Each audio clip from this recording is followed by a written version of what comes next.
আমি এই বিয়ে করতে পারবো না, আমি আগে থেকেই বিবাহিত, আমার স্বামী আছে। কথাটি শুনে সবাই চমকে উঠলো। ইভার মা সুফিয়া খানম বলল, তোর কি মাথায় সমস্যা হয়েছে? তুই সব কি বলছিস? মা, আমি যা বলছি সত্য বলছি, আমি বিবাহিত। কাজী দাঁড়িয়ে গিয়ে বলল, আস্তাগফিরুল্লাহ, আপনার মেয়ে সব কি কথা বলছে? নাউজুবিল্লাহ নাউজুবিল্লাহ বলেই কাজী রুম থেকে বের হয়ে গেল। কি যাতা বলছো পাগলের মতো? তোমার মাথা ঠিক আছে? বাড়ি ভর্তি মানুষ, বর এসেছে, আর এখন তুমি বলছো তুমি বিবাহিত, তোমার স্বামী আছে? মা, আমি সত্যি বলছি। সুফিয়া খানম এবার নিজের রাগ কন্ট্রোল করতে পারলো না, হুঙ্কার ছেড়ে ইভার গালে কষে চড় বসিয়ে দিল। ইভা গাল চেপে ধরে কান্না করতে লাগলো। সুফিয়া খানম রাগে ফুসফুস করতে লাগলো, আস্তাগফিরুল্লাহ নাউজুবিল্লাহ নাউজুবিল্লাহ বলতে বলতে কাজী সাহেব বিয়ের আসরে প্রবেশ করতেই বরের বাবা মোমিন খান জানতে চাইল, কাজী সাহেব আপনি এভাবে আস্তাগফিরুল্লাহ নাউজুবিল্লাহ বলছেন কেন? কাজী বলল, এ কেমন বিয়ে পড়াতে আসলাম? মেয়েকে কবুল বলতে বললাম। মেয়ে বলল সে নাকি আগে থেকেই বিবাহিত। কথাটি শুনে বিয়ের আসরের উপস্থিত সবাই চমকে উঠে দাঁড়িয়ে গেল। মোমিন খান উত্তেজিত হয়ে বলল, আমাদের সাথে কি মশকরা শুরু করেছে? এটা কোন ধরনের কথা? মেয়ের মামা সাইফুল বলল,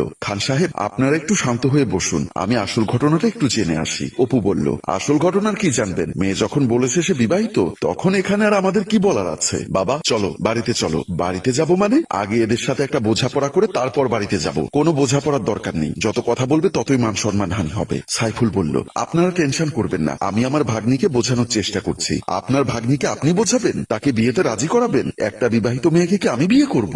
আসলে আমার ভাগ্নি কেন এমন কথা বলছে আমি বুঝতে পারছি না, কিন্তু ও বিবাহিত না। প্লিজ আপনারা বসুন, আমি আপনাদের কাছ থেকে 5টা মিনিট সময় চাচ্ছি। মোমিন খান বলল, ঠিক আছে, আপনি দেখুন কি করা যায়। সাইফুল দৌড়ে বেডরুমের দিকে চলে গেল। বেডরুমের ভেতর ঢুকে দেখতে পেল ইভা দরজার উপর বসে কান্না করছে, আর বিছানার পাশে দাঁড়িয়ে ইভার মা ইভাকে বকাঝকা করছে। সাইফুল এসে পাশে দাঁড়িয়ে বলল, এটা বিয়ের আসর, তোমার কি মনে হয় এখানে সার্কাস চলছে? তুমি কেন এমন উল্টাপাল্টা কথা বললে? ইভা কাঁদো কাঁদো গলায় বলল, মামা আমি জানি এটা বিয়ের আসর, সার্কাসের মঞ্চ নয়, এখানে গণ্যমান্য সবাই আছে। না না কিছু বলছে, তাতে আমার কি? আমি কি বলেছি এই বিয়ের আয়োজন করতে? বিয়ের আগে আমাকে জিজ্ঞাসা করতে পারতে না আমি কি চাই? সুফিয়া খানম উত্তেজিত হয়ে বলল, সাইফুল ওকে থামতে বল, এখনো সময় আছে, বিয়েতে রাজি হতে বল। আমি তো বললাম আমি বিয়ে করব না। সাইফুল বলল, এত সুন্দর একটা ছেলে, এত ভালো একটা পরিবার, তবু তুই কেন বিয়ে করতে চাচ্ছিস না? মামা আমি বলছি আমি বিবাহিত। সুফিয়া খানম এবার উত্তেজিত হয়ে ইভাকে মারতে যাবে, সাইফুল সুফিয়া খানমের হাতটা ধরে ফেলল।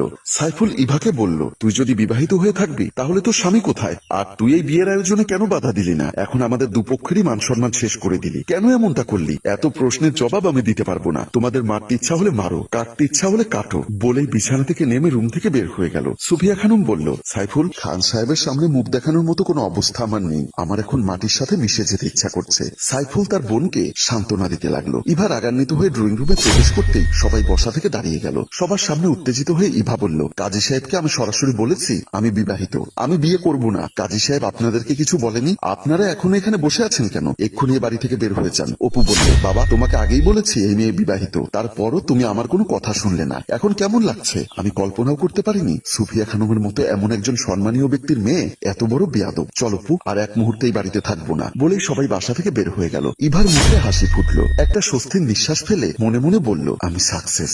আপনার আমার অবশ্যই জানতে ইচ্ছা করছে ইভা নিজের বিয়ে কেন ভেঙে দিল, নিজেকে বিবাহিত বলল। নিশ্চয়ই এর পেছনে একটা কারণ আছে, চলুন আগে সেই কারণটা জেনে আসি। ইভা কাঁদো কাঁদো গলায় অপুকে বলল, তাহলে তুমি আমার বাবার পছন্দের মেয়েকে বিয়ে করছো? হ্যাঁ, বিয়ে করতে আমি বাধ্য হচ্ছি। আমার কি হবে? প্রিয়া তুমি আমাকে ক্ষমা করো, এই বিয়ে করা ছাড়া আর আমার কাছে কোনো উপায় নেই। এতদিন যাকে ভালোবাসলে তার কাছে ক্ষমা চাইতে তোমার লজ্জা হচ্ছে না? আমি কি করব বলো? তুমি তো বাবার হার্টের কন্ডিশন জানো, দুবার বাবার হার্টে রিং পরানো হয়েছে। এই মুহূর্তে যদি আমি তার সিদ্ধান্তের বাইরে যাই তাহলে বাবা ভীষণ কষ্ট পাবে, হয়তো বাবাকে বাঁচানো সম্ভব হবে না। তাই তুমি তোমার বাবার কথা ভেবে তোমার ভালোবাসার কবর দিচ্ছ। প্লিজ প্রিয়া তুমি আমাকে ভুল বুঝো না, আমি তোমাকে অনেক ভালোবাসি, কিন্তু আমি আমার বাবাকে কষ্ট দিতে পারবো না। সেই সুন্দরী রূপবতী ও ভাগ্যবতী মেয়েটাকে আমি দেখতে চাই, তুমি যাকে বিয়ে করতে যাচ্ছ।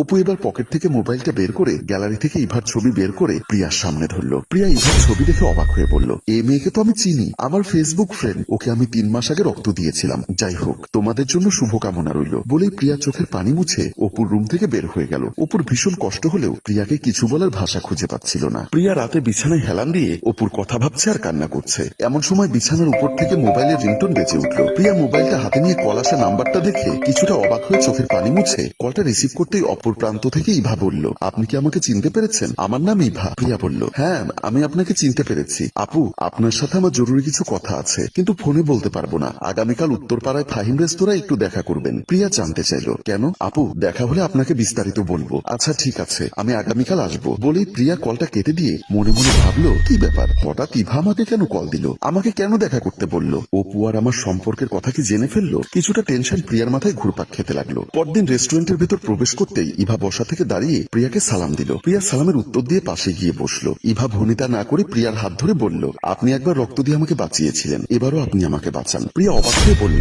আপনি এসব কি বলছেন? আমি আপনাকে কি করে বাঁচাবো? অপু সাহেব আপনার চাচাতো ভাই, আপনি তাকে একটু বুঝিয়ে বলুন আমি তাকে বিয়ে করতে পারবো না, তার আর আমার বিয়েটা বন্ধ করতে বলুন। কথাটি শুনে প্রিয়া যেন বিনা মেঘে বৃষ্টিপাতের দেখা পেল। ভেতরে ভেতরে ভীষণ খুশি হলেও মুখে তা প্রকাশ করলো না। প্রিয়া ইভার কাছে জানতে চাইলো, বিয়ে বন্ধ করতে বলবো কেন? কারণ আমি বাবুকে খুব ভালোবাসি, আমি অপুকে বিয়ে করতে পারবো না। কিন্তু অপু তো কাকার কথা ভেবে এই বিয়ে বন্ধ করতে পারবে না। তাহলে এখন কি করব? একটা কাজ করুন, আমি আপনাকে একটা বুদ্ধি দেই, সেই বুদ্ধি মোতাবেক কাজ করুন। কি বুদ্ধি? ইভার কানের কাছে মুখ নিয়ে প্রিয়া ফিস ফিস করে কি যেন বলতে লাগলো। এবার হয়তো বুঝতে পেরেছেন, প্রিয়া ইভাকে এই বুদ্ধিটাই দিয়েছিল, যার কারণে আজকে বিয়েটা ভেঙে গেল। কিন্তু ইভা তো এখন মহা খুশি। কিন্তু প্রিয়ার কি হবে? প্রিয়া কি অপুকে বিয়ে করতে পারবে? এমন সময় ড্রয়িং রুমে প্রবেশ করলো সাইফুল ও সুফিয়া খানম। বরযাত্রী না দেখতে পেয়ে ইভাকে একটার পর একটা গালাগাল করতে লাগলো। ইভা চুপচাপ